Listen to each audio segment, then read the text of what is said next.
नमस्कार, आप सबका स्वागत है मेरे चैनल द फागुन्स वर्ल्ड में। और आज मैं यहाँ पे फिर से आपके सामने दो स्टोरी लेकर आई हूँ। ये स्टोरीज कुछ ऐसी मैंने बनाई है कि जो मैं रोज़ के जीवन में कहीं ना कहीं जिस चीज़ को महसूस करती हूँ, हो सकता है आप लोग भी अपने जीवन में कहीं ना कहीं इन चीज़ों को महसूस करते होंगे। तो चलिए स्टार्ट करते हैं हम आज की हमारी पहली स्टोरी से। हम कहते हैं ना कि भगवान अपने बंदे कहीं ना कहीं बेच देता है। भगवान हर जगह होता है, बस देरी होती है तो बिलीव करने की।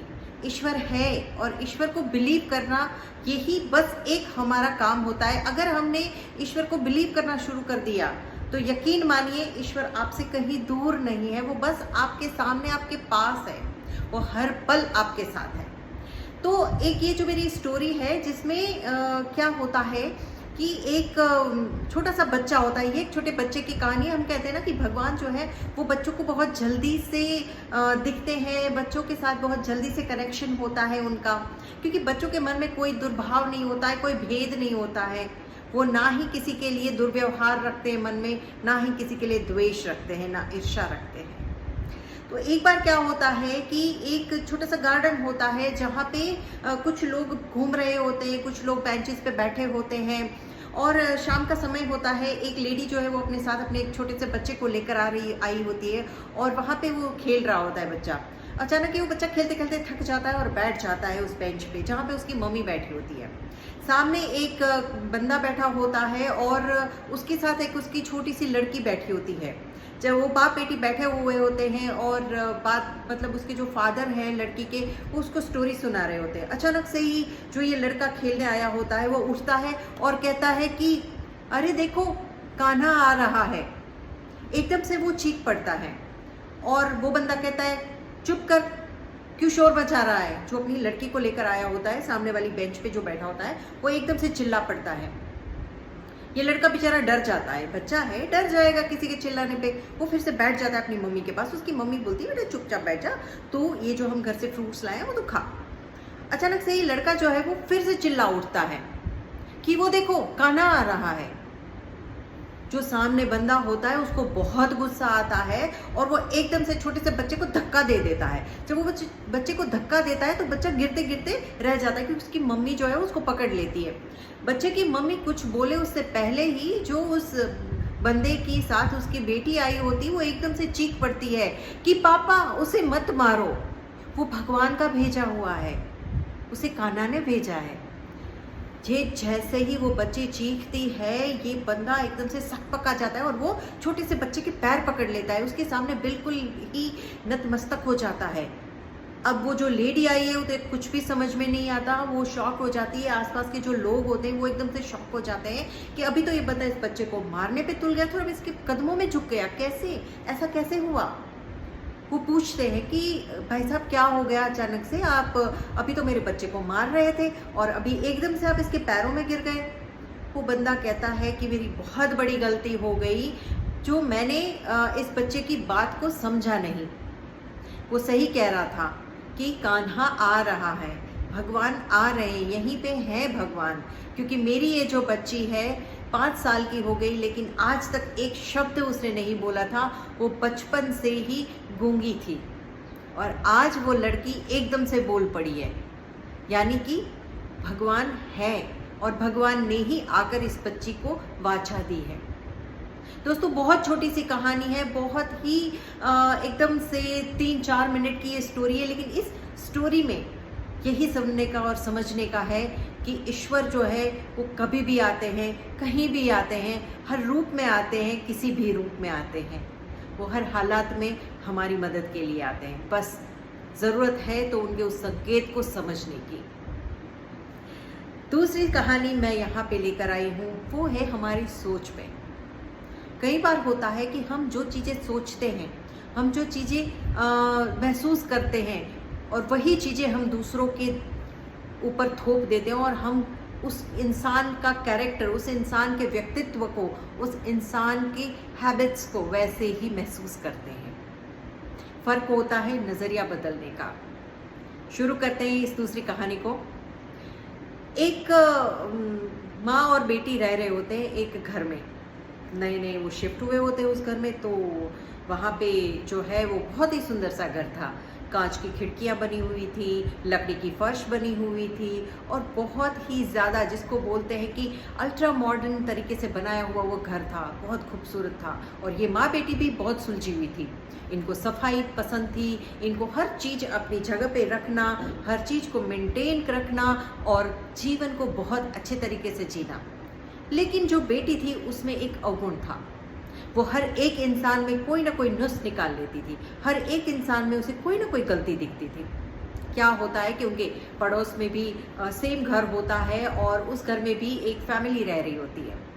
इस लड़की का जो कमरा होता है उस कमरे से बाहर का उसे व्यू दिखता है, क्योंकि खिड़कियां जो थी सारी वो कांच की बनी हुई थी, और उन कांच की खिड़कियों से सामने वाली बाहर की जो सड़क है, बाहर के घर है, बाहर के लोगों के घरों के कांच है, वो भी दिखते थे।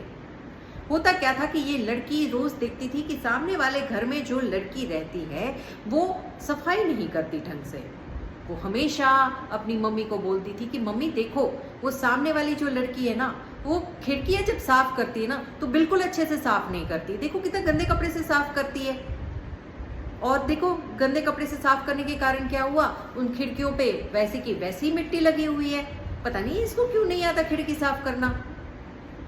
वो उसकी मम्मी जो है वो रोज देखती थी, सुनती थी। ये लड़की रोज उसको टोकती थी, मम्मी को बोलती थी कि देखो मम्मी, उसको ढंग से खिड़कियां साफ करना नहीं आता, मम्मी से ग्लास साफ करना नहीं आता। कैसे इसकी मम्मी ने नहीं सिखाया क्या इसको साफ करना? कैसे रहती है ये लड़की इतने गंदे घर में?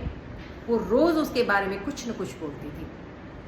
एक दिन क्या होता है कि सुबह ये लड़की फिर से उठती है और देखती है सामने वाले घर की खिड़कियों के कांच चमक रहे होते एकदम, मतलब जैसे सनलाइट पड़ती है तो सामने आंखें अपनी जो है वो चौंधिया जाए, उस तरह से पूरे ग्लासेस चमक रहे हैं। ये लड़की खुश हो जाती है और अपनी मम्मी को आकर कहती, मम्मी मम्मी देखो, फाइनली उस लड़की को ना कांच साफ करना आ गया, उसने कितने अच्छे तरीके से कांच साफ करे, एक भी डस्ट नहीं है, बिल्कुल कोई भी डस्ट पार्टिकल के बिना क्लीन। लगता है आज उसने ना साफ कपड़ा यूज करा है, या तो फिर उसको किसी ने सिखाया है।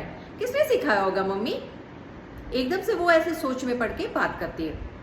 उसकी मम्मी हंस पड़ती है और बोलती है, बेटा मैंने आज सुबह जल्दी उठ के अपने ही घर की खिड़कियों के कांच जो है वो अच्छे कपड़े से साफ करे हैं, उसके ऊपर लगी हुई मिट्टी मैंने हटा दी, तो तुम्हें सामने वाले घर की खिड़कियां जो है वो बिल्कुल क्लियर दिख रही है। बहुत छोटी सी कहानी थी, बहुत ही समझने वाली बात थी कि हम हमेशा ही दूसरों के बारे में जो बात करते हैं तो हम हमेशा ही उनको अपने नज़रिए से सोचते हैं। कई बार हम कहते हैं कि अरे ये देखो, ये कैसे है, इन लोगों को तो रहना ही नहीं आता है, ये किस तरह से खाना खाते हैं, हाथ से कोई खाना खाता है, अरे इनको तो सफाई नहीं आती है, इनको तो चुगली करने की आदत है। हम दूसरों के बारे में दूसरों की बुराइयां सोचते हैं, उनकी बुराइयों को ढूंढते हैं, हम उनके अंदर रही हुई बुराइयों को ढूंढकर ये सेटिस्फेक्शन लेते हैं कि हम में वो नहीं है, पर असल में ये होता है कि वो चीजें सामने वाले में नहीं, उससे ज्यादा पहले हमारे अंदर होती है। वो कहते हैं ना कि जो हमारी दृष्टि में होता है वही सृष्टि में हमें दिखता है। जो दृष्टि हम अपनी दृष्टि से जिस तरह से देखना चाहेंगे हमें वैसे ही दिखेगा। मेरे भैया जो है वो मुझे हमेशा एक एग्जाम्पल देते हैं कि बहन, जो इंसान ग्लास अगर आधा भर के रखा हुआ है, जो इंसान ये सोचेगा कि अरे ये ग्लास तो आधा भरा हुआ है, तो उसे वो आधा ही दिखेगा। लेकिन अगर कोई इंसान ये बोलेगा कि अरे ये ग्लास आधा खाली है, उसे हमेशा खाली ही दिखाई देगा। क्यों? क्योंकि इंसान जो है वो वही सोचता है, वही देखता है जो उसके अंदर वो महसूस करता है। तभी तो हमारे शास्त्रों में भी कहा गया है कि सबको समान दृष्टि से देखो, सबको ईश्वर की दृष्टि से देखो। एक बात हमारे शास्त्रों में ये लिखी गई है कि सामने वाले में ईश्वर को देखो। क्रिश्चियनिटी में भी ये कहा गया है कि तुम सामने वाले में ईश्वर को देखो। हर धर्म में ये कहा गया है कि तुम सामने वाले बंदे में भगवान को देखो। क्यों? क्योंकि ये देखने से हमें भगवान में कमी दिखती है। मैंने तो नहीं सुना कि कोई इंसान आके हमें बोले अरे ये भगवान है ना, उनमें ये कमी ऐसे नहीं होने चाहिए। कृष्ण भगवान जो है ना वो काले बहुत है, काले थोड़ी होता है, काला नहीं होना चाहिए, ये नहीं बोलते। हमें ईश्वर में कोई कमी नहीं दिखती। तभी कहा गया है कि हर व्यक्ति को, हर दूसरे इंसान को, सामने वाले व्यक्ति को ईश्वर की नज़र से देखो, उसको ईश्वर समझो। कैसी लगी मेरी दोनों कहानियाँ मुझे ज़रूर बताइएगा। मेरे कमेंट बॉक्स में कमेंट करके ज़्यादा से ज़्यादा लोगों के साथ मेरी वीडियो शेयर कीजिएगा। मुझे और भी अगर कोई जानकारी चाहिए तो बताइएगा, जैसे कि कोई किसी इंसिडेंट के बारे में आप अपने जीवन में फील किए हुए कोई इंसिडेंट मेरे साथ शेयर करना चाहते हैं तो प्लीज़ ज़रूर कीजिएगा। मैं उसकी भी कहानी लोगों के सामने रखूँगी। हो सकता है कि आपके छोटे छोटे एक्सपीरियंसेस दूसरों के लिए बहुत अच्छी सीख बन सकते हैं। तो आज की कहानी जो है वो इतनी ही है। दूसरे एपिसोड में मैं आपके सामने फिर आऊँगी, हाजिर होंगी नई कहानी के साथ, नए एक्सपीरियंस के साथ। तब तक खुश रहे, स्वस्थ रहे, ईश्वर का नाम लें। धन्यवाद।